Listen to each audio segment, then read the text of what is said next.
বিষ্ণুপুরে একটি বন্ধুত্বপূর্ণ ক্রিকেট খেলায় রিপোর্টার একাদশকে 9 উইকেটে হারিয়ে জয়লাভ করল বিষ্ণুপুর মহকুমা পুলিশ একাদশ। ম্যাচে সেরা নির্বাচিত হল বাঁকুড়া জেলার অতিরিক্ত পুলিশ সুপার গ্রামীণ।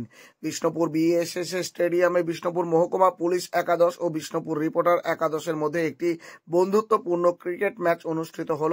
এই ম্যাচে 9 উইকেটে জয়লাভ করল বিষ্ণুপুর মহকুমা পুলিশ একাদশ।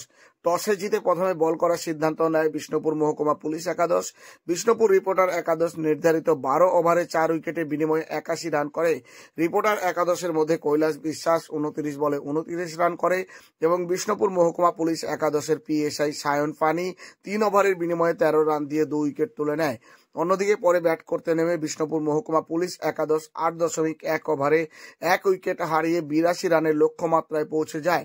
মহকুমা পুলিশ একাদশের বাঁকুড়া জেলার অতিরিক্ত পুলিশ সুপার গ্রামীণ মাকসুদ হাসান 30 বলে 44 রান করেন এবং ওসি পাত্র সাহেব সৌমেন ভট্টাচার্য 19 বলে 36 রান করেন। বিষ্ণুপুর রিপোর্টার একাদশে দেবব্রত মণ্ডল 3 ওভারে 13 রান দিয়ে 1 উইকেট তুলে নেন। অর্থাৎ বন্ধুত্বপূর্ণ এই ক্রিকেট ম্যাচে 9 উইকেটে রিপোর্টার একাদশকে হারিয়ে জয়লাভ করে বিষ্ণুপুর মহকুমা পুলিশ একাদশ। ম্যান অব দ্য ম্যাচ নির্বাচিত হয় বিষ্ণুপুর মহকুমা পুলিশ একাদশের বাঁকুড়া জেলার অতিরিক্ত পুলিশ সুপার গ্রামীণ মাকসুদ হাসান।